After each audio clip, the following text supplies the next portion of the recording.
Ice cold water man here, folks. This is like the 4th year that I've been here doing this thing. And I owe all my thanks to God and my family, folks, to make it happen. So when you go back outside, put that thought in your head and support the ice cold water man like I support y'all every year trying to be here. The ice cold water man made up of something different came in my dream.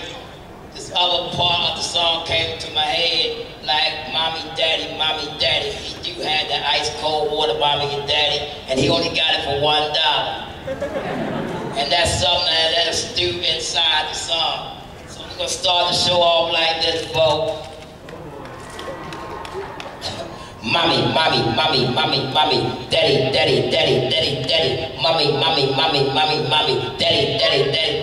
He got that ice, cold. He got that ice, cold. He got that ice cold water.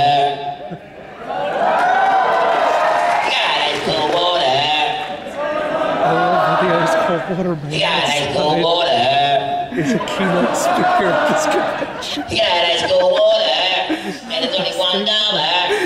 It's only $1. It's only $1. He got that ice cold water. He got that ice cold water. Ice, cold. Ice, cold.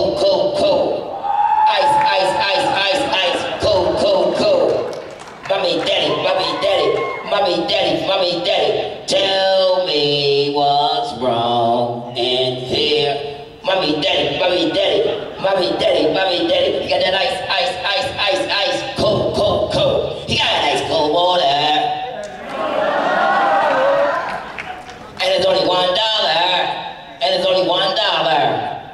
Thank you, ladies and gentlemen. I'm amazed.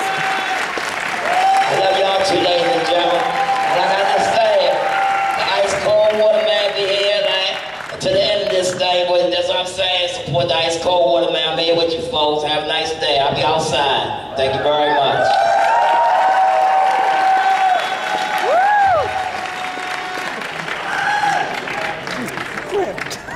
Ice cold water man! Welcome everybody to Otakon! So first up we have a few announcements from our convention chair, Ryder White.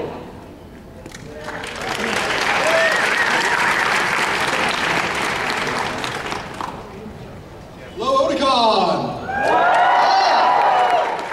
Hope everyone's having a good time already? Yeah. So, I would like to thank you and give a warm welcome to our guests and industry friends.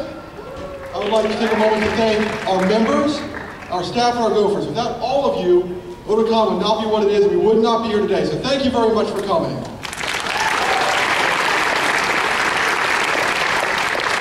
I would like to remind everybody while you're here, make sure you eat, make sure you sleep, and please make sure you stay hydrated. It is hot out. But most importantly, I want you all to have fun. So, I would like to introduce one of my vice con chairs, Jen Pyro. She's going to talk about a lot of stuff we've got going on for you this weekend and some interesting stuff. Jen?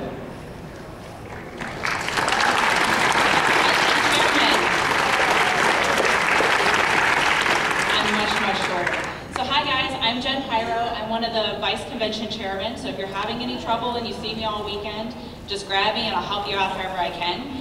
Are any of you guys on Facebook or Twitter or Tumblr or anything like that? So you're talking to me, so hi. And you guys are awesome. I love you all. I'm so glad that you guys talk with us because you give me something to do late at night when I'm bored. So thank you, and please keep tweeting and tumbling and posting on Facebook. I love talking with all you guys. If you have any feedback, send it my way. You know I'm reading it. Just a few things we want to talk to you about this year. One is that last year we raised over $65,000 for Japan relief, and that's all thanks to each and every one of you. And we want to continue that this year, so give yourselves a round of applause. That's amazing. That's over 5 million yen, and off record, no other con even came close. So that's all because of you guys. You did great. We're going to continue doing that this year. I've got on some nifty pins. These are our mascots drawn specifically for Japan Relief. They're going to be on sale down at the Otakon merchandise booth, along with a limited edition run of t-shirts. We've got some keychains, and the really cool badge flags you guys saw last year, we've got those as well. We're also doing some screenings. We're doing Pray for Japan, so that's kind of to support our charity efforts. And we're also doing a huge charity auction on Sunday. So if you go down into the art room, next to the art show, there's a booth that's going to showcase some of the pieces, and they're amazing. Some of our guests have reached deep into their creative hearts and their pocketbooks to pull out pieces you're not going to see anywhere else. So definitely go and check it out, and thank each and every one of them for all that they're doing for us.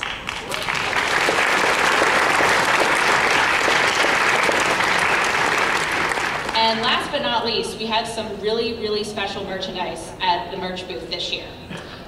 One of them is this box right here. This is Otakon's Super Survival Magic and Time Travel Kit. And it's top secret. I can tell you there's only 100 of them in existence.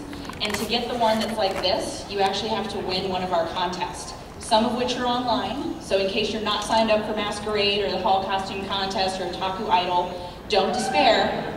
If you guys saw those cool Krabby cutouts I posted online, take really cool Krabby photos, this could be yours. It's full of soap. We'll have a few of them at the merchandise booth, but then again, like I said, the rest of them you actually have to earn. So be sure to check it out. The t-shirts, the hoodies, they're phenomenal this year. If you haven't seen them yet, you should check them out online, and you should go get them now because the staff was clamoring to buy them. They look amazing, and it's going to be a great year. So thank you guys all so much for all your support and love year round. We're so happy to have you here. Have a great con, and if you have problems, talk to us. We'll make it happen. Thanks, guys.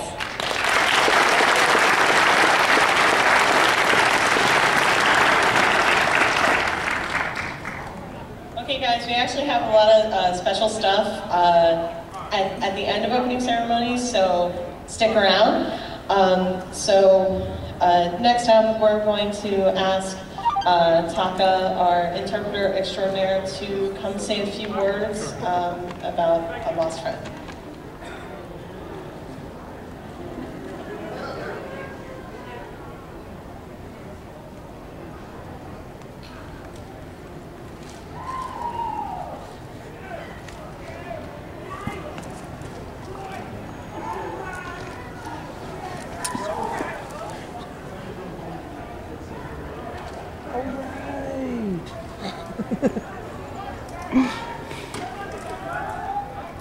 Hello. All people deserve to be remembered when it's time to go. And so I'd like to thank my peers at Otakon for giving me the moment to remember someone special. The director, Noboru Ishiguro, he was a twice guest to Otakon. The last time he was here, that was last year, in fact, and that turned out to be the last anime convention or any convention that he went to. I have to get old school on you because that's the best way to remember someone. He was the director of Space Battleship Yamato. And Megazone 2-3 and Super Dimensional Fortress Macross. Legend of the Galactic Heroes. So if anyone has any fond memories of any of these space shows involving big fleets of ships fighting for the destiny of their home planets, we owe it to him. And if anyone became an anime fan because of that, we certainly owe it much to Noboru Ishiguro. Noboru Ishiguro passed away earlier this year on March 20th. He was the producer of Legend of the Galactic Heroes, Yukio Kikukawa, and myself, who were the last two non-hospital staff who saw him. And in fact, we left him so that he could go into rehab for his daily exercise. He was not a man who was on his deathbed, but fate can be cruel. In fact, he expired before his wife was due to visit him for her daily visit for dinner.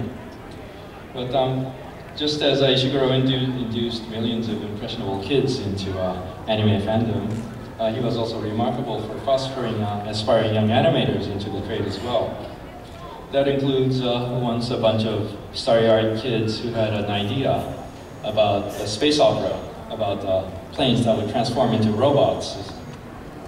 And he said, go ahead and pitch the project. He'll put his name on it so the suits would be happy and give the green light. And that's how we have guys like Shoji Kawamori, who still makes Macross for us, or the character designer for Macross, Haruhiko Mikimoto. And also, at one time, there was a aspiring animator who was so discouraged because he couldn't draw in the style of the popular character design at that time. He was about to quit and pack up and go home. But Ishiguro said, no, let's figure age a little so you can have a little bit more prestige and do some key animation. And because of that little bit of encouragement, we have someone like Nobuteru Yuki, the character designer for Record of Lotus Wars, or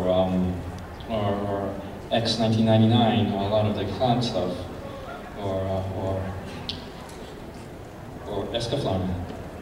Without Ishiguro, we wouldn't have any of that because this guy would have gone home. He may be flipping burgers instead today.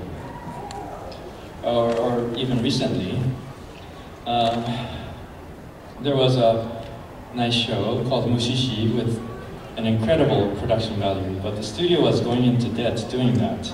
Ishiguro was the head of the studio, Artland, that was making it. He didn't let a single word of that get to the director, Nagahama, because he didn't want the production value to go down. He was willing to sacrifice the studio for a good animated show. And when Nagahama found out about that later, he really appreciated Ishiguro's help for that. That's the kind of man that was lost. So it's really not just his own work that inspired us, but the many of the proteges that owe their even existence to him, that still lives on, and I hope we can be proud of being anime fans because that was the kind of man that inspired and left us here. So thank you for the moment.